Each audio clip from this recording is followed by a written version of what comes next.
Sige, ayan, naka-live na tayo.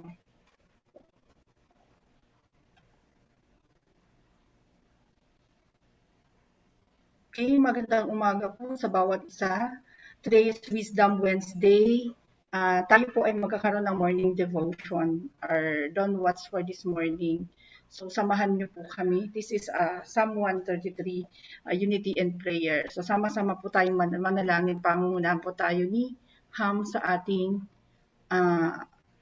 pag-aawitan, awit ng pagsamba. Take it, Ham.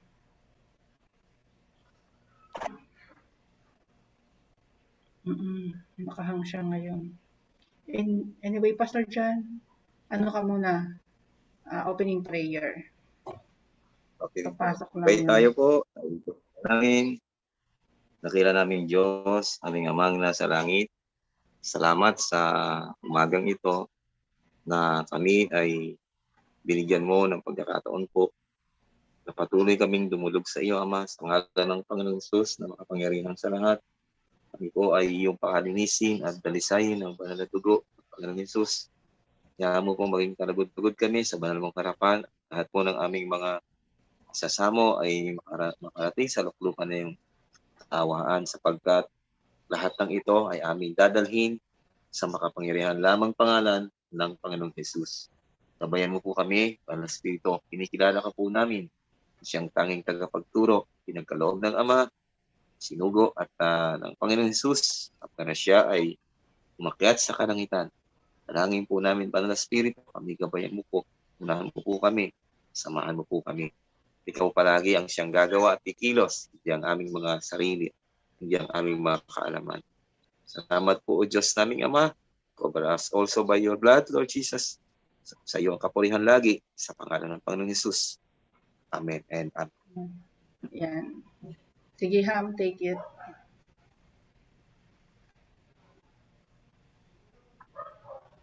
Ang magandang umaga po sa ating lahat. Simulan po natin ang ating araw sa pagpupuri sa atin.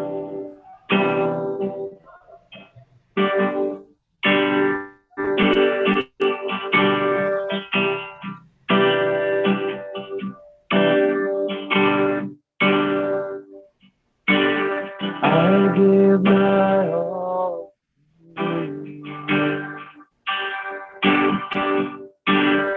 to me and I will to you to the end of the earth. I'll follow after you. I want the world to know your love endures forever. Tell me and I'll obey. This is my greatest sacrifice. Trusting you and not myself. Glory in me. Not my will, yours be done. Here I stand within your presence, long before your touch. 1,000 days cannot compare to one day in your court. More enough to never ever let me go. My Jesus, my precious Savior, I'm forever yours.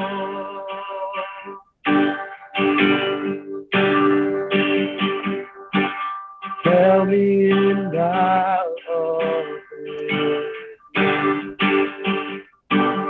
This is our greatest sacrifice. Trusting you and not myself. Will always lead to blessing. Lord, have your way in me. Not my will, yours be done. Here I stand within your presence, longing for your touch. 1,000 days cannot compare to one day in your court. Hold me now and then forever let me go. my Jesus, my precious Savior. Hold me now and never ever let me go. My Jesus, my precious Savior, I'm forever yours.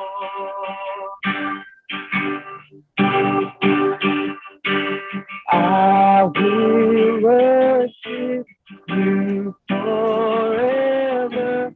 I will worship you. I will worship you forever. I will worship you. Come on, just worship. I will worship you forever. I will worship you with all that I am.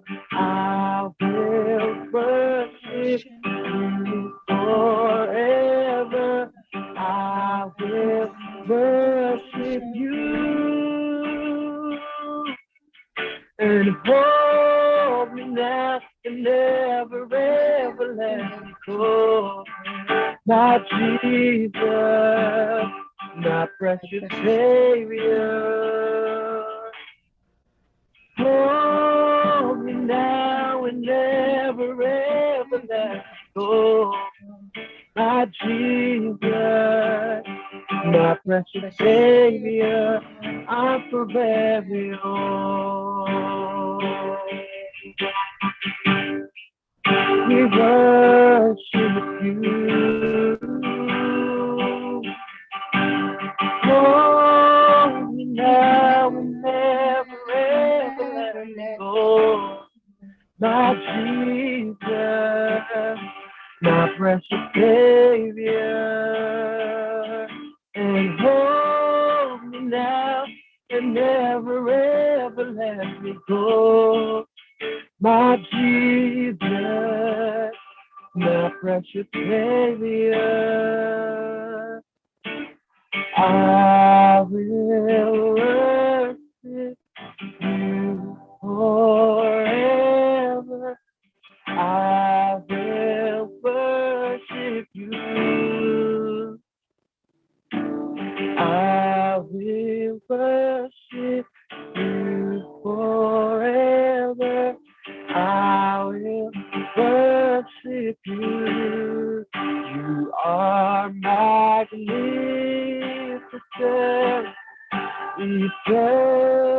eternally wonderful, glorious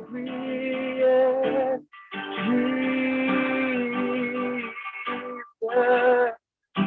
No one ever will compare.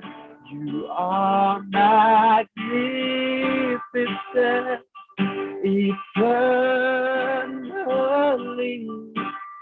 wonderful, glorious Jesus.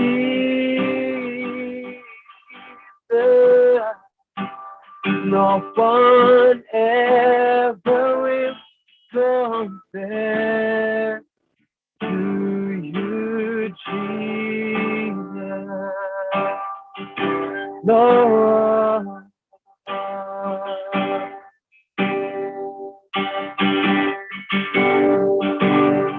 No one ever will compare. Oh,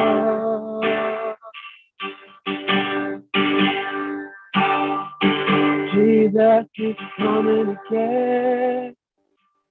He's coming again. Jesus is coming again. He's coming again. Jesus is coming again. He's coming again. Jesus is coming again. He's coming again. worship you this morning, Lord God. Sa umaga, Lord God. Wala po kaming ibang pinapupuri, sinasamba, sinadakila, but you alone, O God. Kayo ang karapat-dapat na tumanda lahat ng papuri, pasasalamat at pagsamba. Be enthroned in our praise and our worship, O God. You alone be glorified. Hallelujah. Thank you, Jesus. We bless your name. In Jesus' name. Amen. Amen. Praise the Lord. At sa umaga pong ito, pangungunahan po tayo ni Pastor Chan De Asis para po sa ating sa short exhortation during this Dawn Watch. Sama-sama po tayo na namnamin ang salita ng Panginoon sa umagang ito. At ito'y magbigay buhay sa bawat isa sa atin. Na maging kalakasan natin. Paunang pagkain, almusal, para sa araw na ito. Pastor John?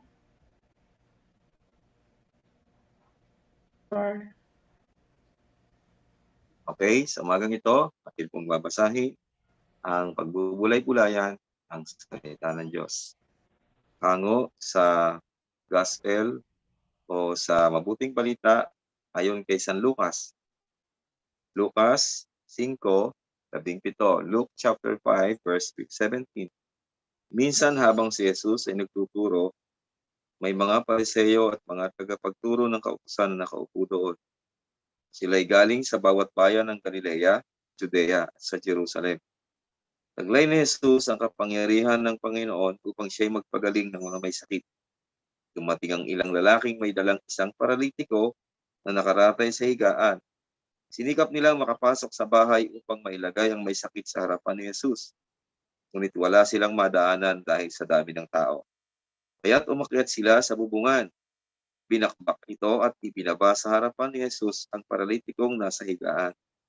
Nang makita ni Jesus ang kanilang pananampalataya, sinabi niya sa paralitiko, "Kaibigan, pinapatawad na ang iyong kasalanan." Pagkarinig nito'y nag-usap-usap ang mga tagapagturo ng kautusan at mga Pariseo.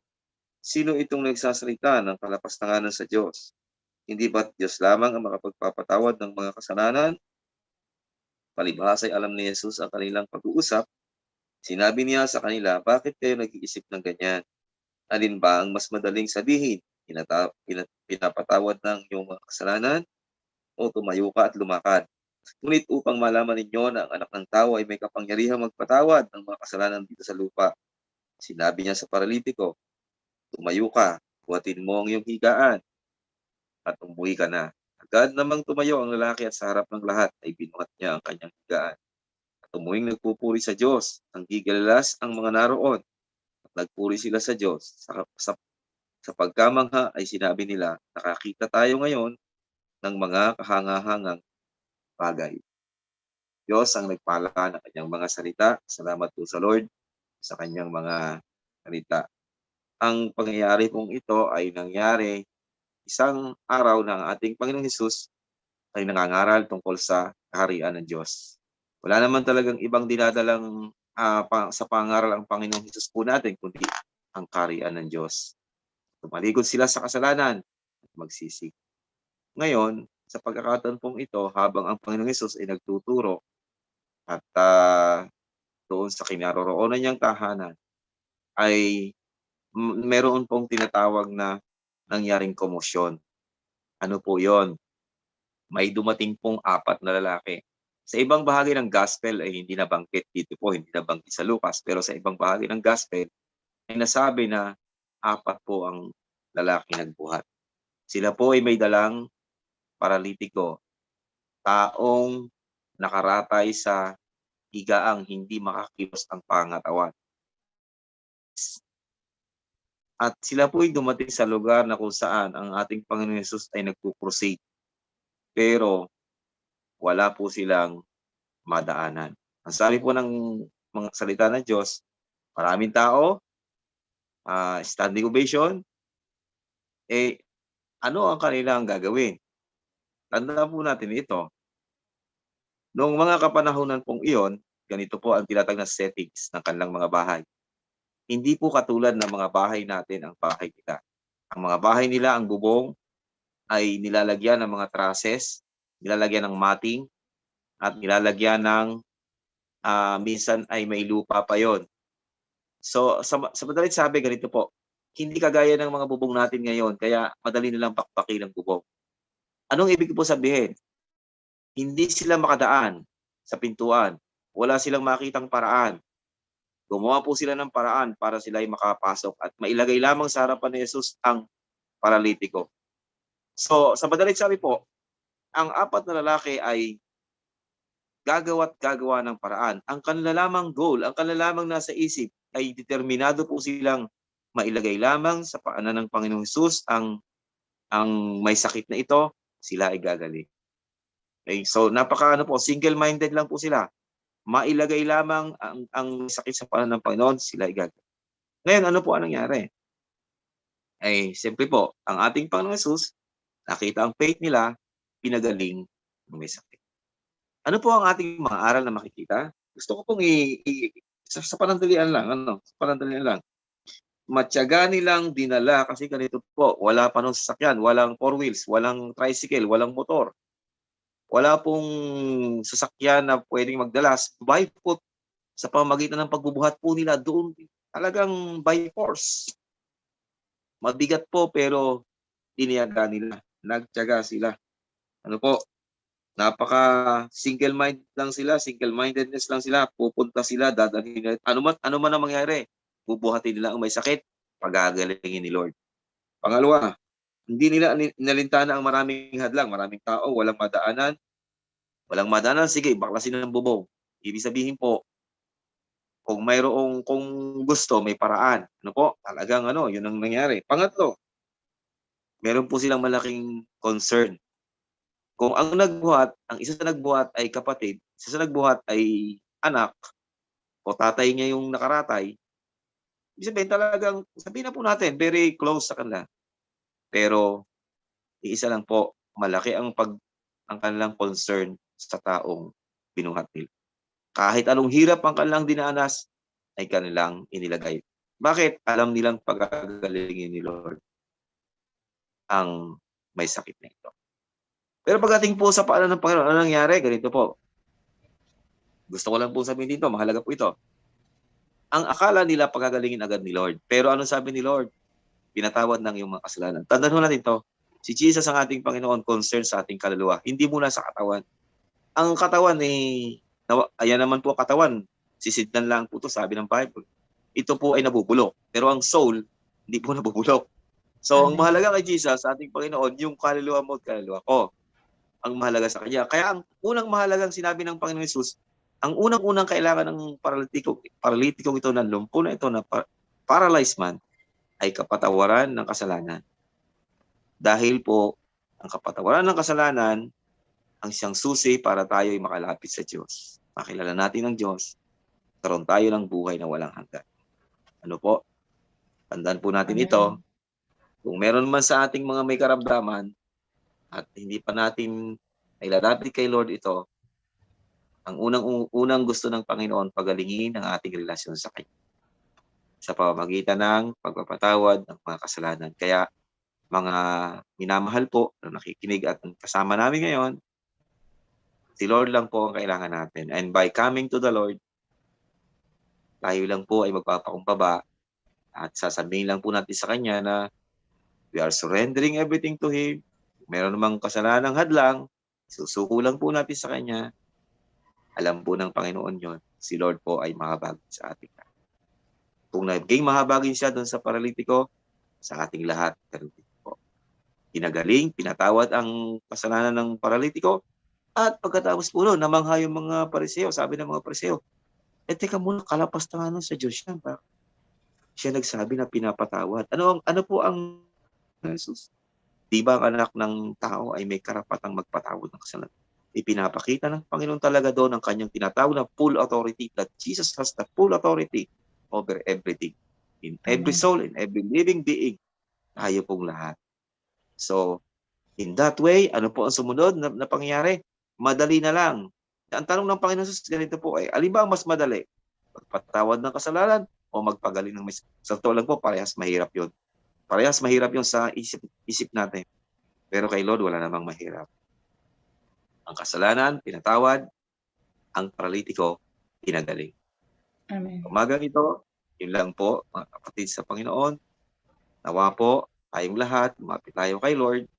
Sa panahon natin ito, marami pong nilumpo ng mga iba't ibang problema, nilumpo ng pandemic, nilumpo ng mga ng pangangailangan, nilumpo ng maraming alalahanin, maraming nilumpo, maraming pinaralyze ang ating pong nararanasan ngayon. Pero baka po, kayo man po, lapit po tayo kay Lord. At the same time, kung tayo naman po ay kilala natin ng Panginoon, baka naman merong sa paligid natin na nilumpo ng mga problema, ay tayo naman ang gagamitin, Lord, para dalhin natin sa paanan ng Panginoon ang mga tao niya. So, salamat po sa Lord at akin na pong i-turn over sa ating host, Ma'am Michelle. Anong gagawin natin? Let's pray for our nation, Pastor.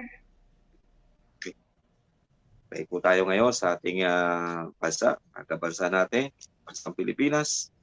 Kailangan po ng bansang Pilipinas ng panalangin ng mga taong kumikilala sa Diyos, sa ating Panginoong Hesus. Tayo po'y manalangin. Salamat po, O Diyos, naming Ama, sa umagang ito. Dito, kami ay dumudulog. Lalapit po namin sa iyo ang aming mahal na bansa, ang bansang Pilipinas. Sa pangalan po ng bugtong anak ng Panginoong Hesus.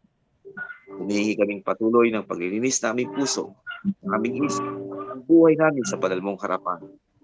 Tinataas po namin sa iyo ngayon ang bansang Pilipinas. Kagaya po ng aming pinag-aral at pinagbulay-bulayan. Maraming mga lumpo hindi lang dahil po sa mga problema. Ang iba ay nilumpo ng kasalanan at nilumpo ng kaaway namin si Satanas. Pero ikaw ang aming Diyos na makapangyarihan sa lahat. Kayang-kaya mong magpagaling at kayang-kaya mong palaya. Dalangin po namin, Ama, sa pangalan ng Panginoon Hesus, sa banal na dugong natigis sa krus sa Kalbaryo. Ikaw po ang kumilos right now, Father God. At ikaw ang humipo sa mga tao, unang-una sa mga nasa pamahalaan namin. Ang aming mga tagapanguna, aming Pangulo, pangalawang Pangulo, lahat ng mga senador, sa kanya-kanyang mga distrito ng mga probinsya, mga gobernador, ang aming pong pamahalaan. Nawa po dakilang Diyos Ama, sa ngalan ng Panginoon Hesus, ay patuloy mo silang hipuin. At ang iyong kapangyarihan ay gumawa sa buhay po, Panginoon Hesus, ng aming mga nasa kapangyarihan. Salamat po, dalangin din po namin sa mga panahong ito, yung mga doktor na narinig po namin na sila po ay maraming hinaing. Father God, hindi rin namin alam ang katotohanan. Pero Lord, dalangin lang po namin. Lord, yung pong mga may sakit namin kababayan ay maasikaso po. Yun muna po nawa ang mangyari. At yun naman pong may mga hinaing, Lord, ay magkaroon naman po ng justice din ang kanilang mga karaingan, yung mga doktor na may mga reklamo. Dalangin din po namin ang iyong biyaya, Lord God, Father God, sa aming bansang ito na yun nga po maraming walang hanap buhay. Dalangin po namin na maaaring ngayon meron po kaming kasama rito na walang hanap buhay. Iyo po silang bigyan ng lakas at ng pag-asa sa iyo. Panginoong Hesus, ikaw na po ang mag-sustain. Ikaw na po ang patuloy na gumawa ng iyong kaparaanan. Di namin alam kung paano at saan yung pong mga kababayan naming talagang nahihirapan po. Yung iba gumagawa ng masama para lamang pakainin ang kanilang mga anak.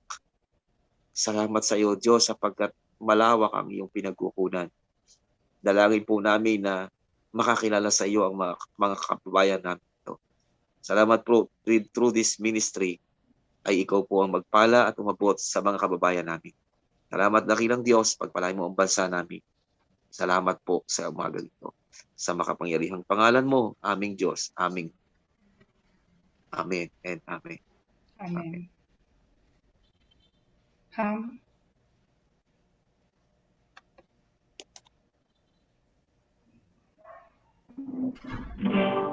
I believe You're my healer. I believe you are all I need. Come on, just declare that Jesus is your healer. I believe you're my portion. I believe you're more than enough for me. Jesus, you're all I need. Lord, we believe, Panginoon, that you are our healer, Lord God. In the midst, Panginoon, of the pandemic, Lord, in the midst of death every day, Panginoon, we believe that you are our healer, Lord God. We believe, Panginoon, in your wonder-working power, Lord God. Hallelujah, that Jesus, you are our healer, Panginoon. You are all our need, Panginoon. You're all that we need, Panginoon. And Lord, that you would heal our country, the Philippines, that you would heal the world, Panginoon. Lord, touch bodies right now, Panginoon. Everyone who is watching this stream right now, Lord God, let your Holy Spirit, Panginoon, minister divine healing upon them in the name of Jesus. And right at this moment, Lord God, every person watching this live stream, Lord, every person, Lord God, nagising sa umagang ito, Panginoon, hallelujah, upang katagpuin ka, Lord God. May dinaramdam siya, Panginoon, sa kanyang katawan. Let your healing flow upon his body, upon her body, Panginoon. Let your healing flow upon his body, Lord God, sa kanyang paa, sa mga kamay niya, Lord God. Pagalingin niyo po siya, Panginoon ko. And Lord, we declare healing, Lord God, on that person that needs healing. Come on, just declare, I am healed. Comment it down, I am healed. Put it on the chat, I am healed in the name of Jesus. And that you just declare it that you are healed. Lord, touch the Philippines, touch the world, Panginoon. Hallelujah, that you would heal our country, that you would heal our land, Panginoon. We humble ourselves before you, Lord God, and we seek you, Lord God.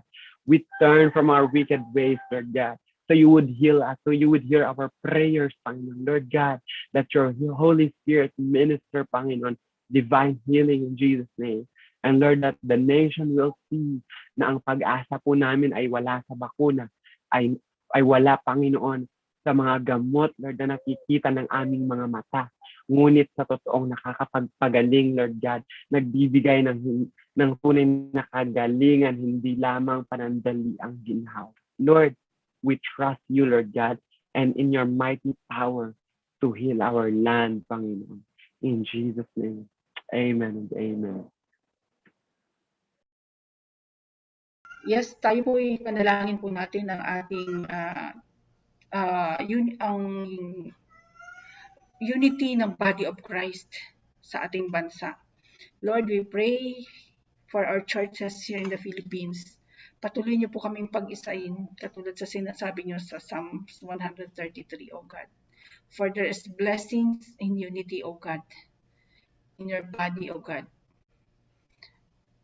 Hayaan mo, Panginoon, na tunay na pagmamahalan ay maranasan ng bawat isang iglesia, Panginoon. At tunay, Panginoon, na yung bawat gampanin namin as one body of Christ, magampanan namin according to your plans and will for us, O God. Lord, each of the churches has its own strength, O God.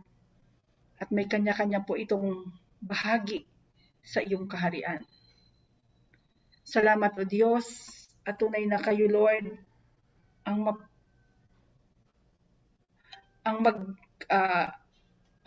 gawing united ang mga churches, Panginoon. At walang ibang sasambahin, Panginoon, kundi kayo, O Diyos. Lord, this is a season of revival. At tunay, Panginoon, na we will work together, Panginoon, through the power of the Holy Spirit, O God, to preach the gospel of the kingdom. And more souls, O God, will come unto your feet and will declare, O God, that Jesus is Lord over this nation, Philippines, O God, in the mighty name of Jesus. And maging sa ibang mundo, sa ibang panig ng mundo, Panginoon. That this nation, O God, will send more and more missionaries, O God, that you're going to use, O God. Lord, we pray, Father God, that you will use this platform online, O God, to preach the gospel, O God, more than ever before. Salamat, Panginoon. Napakabuti niyo sa aming bansa, Panginoon. Kayo ang maparangalan, Panginoon o Diyos. Lord God, bawat pastors, we speak blessings upon every pastors, upon every church leaders, ministers, workers, O God, and members, O God. Na tulay mong magpapagpala, O Diyos, at maging daluyan ng pagpapala, Panginoon, to reach out others, O God, who are in need, O God. Lord, kung paano mo minultiply yung tinapay at isda, Panginoon, ganun mo din gagawin sa mga anak mo, Panginoon, that you are going to multiply the blessings, O God, upon your people so that it will overflow, Panginoon, sa iba, Panginoon. And there will be no famine, O God, but instead, O Lord, your people will enjoy plenty and give more to others, O God, to reach out, O Lord, to show the love, O God, your love for each man, O God, in the mighty name of Jesus. Gamitan mo kami, Panginoon, pagpapala sa ibang tao, O God, at maramdaman nila yung pag-ibig na binigay niyo sa amin, ay maramdaman din nila, Panginoon, in these last days, O God. Hallelujah. And let everyone experience your abundant love and blessings, your comfort, your protection, O God, in the mighty name of Jesus. Protect its churches, O God, from any form of division, any form of that no weapon form shall prosper against your genuine churches, O God, in the mighty name of Jesus. Lalo mong palalaganapin ang iyong salita, Panginoon. Hallelujah. Thank you so much, Father God. And protect, O God, from any form of kung ano man, Panginoon, ng mga diseases, Panginoon, O God, ingatan niyo, Lord, ang mga simbahan, Panginoon, ang mga nagsasamba sa tunay at buhay na Diyos, Panginoon. Your protection will be upon them, O God. Salamat. Kayo ang mapagpala, maparangalan sa pangalan ni Jesus. Amen. Meron ka pa any more excuse a song or kung meron ka pang idadagdag na prayer? Let's pray for the families of every Filipino. Hallelujah, yung mga OFW po natin. Yes. Yung mga kababayan po natin sa ibang bansa. Those that are suffering. Para lang kumita, nagsasakripisyo. Hallelujah. Lord, we pray for these families, Panginoon, that you would bless them in their sacrifice, Panginoon. Pray, Lord God, na pagpalain niyo po yung mga OFW po namin, Panginoon, na bigyan niyo po sila ng wisdom, Panginoon, kung paano mag-ipon, Lord God.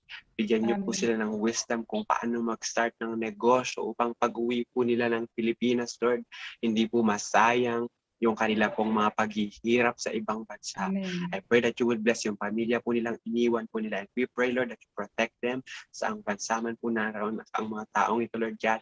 And we pray for every family ng bansang Pilipinas, Lord God, na Panginoon, naniniwala po kami, Panginoon, na pag maayos ang isang pamilya, Lord God, at maayos ang mga pamilya, Lord, ay magiging maayos ang bansa, Panginoon. Yes, Tulungan niyo po, Panginoon, hallelujah, ang church, Lord God, na mag-abot, Panginoon, ng mga nanay at tatay, na siya mga leader ng tahanan, Lord God.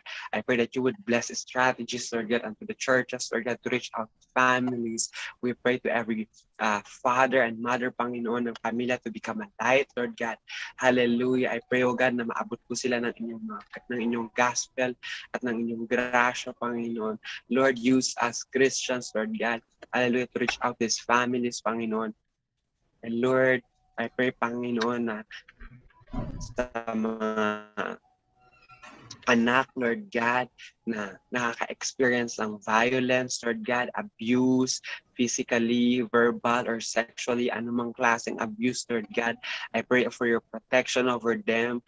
Lord, you are our refuge, Panginoon. Protektuhan niyo po ang mga anak na nakakaranas ng mga ito. And even to the battered wife, Lord God, o mga husband that are battered, Lord God. Every person, Lord God, sa loob ng pamilya na may magulo, Panginoon, broken relationships, Panginoon, adultery, Lord, we rebuke it in Jesus' name. Yes, Unfaithfulness sa marriage, yes, Panginoon, we pray, Lord God, na kayo po yung mag-ayos sa mga pamilya na nangangailangan pagkaayos at pagkagalingan, Panginoon.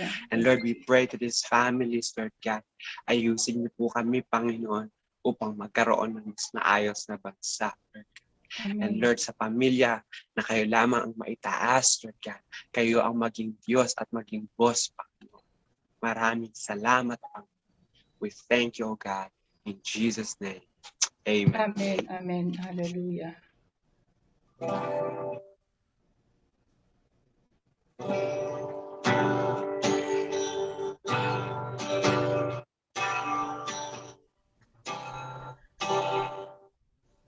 There is power in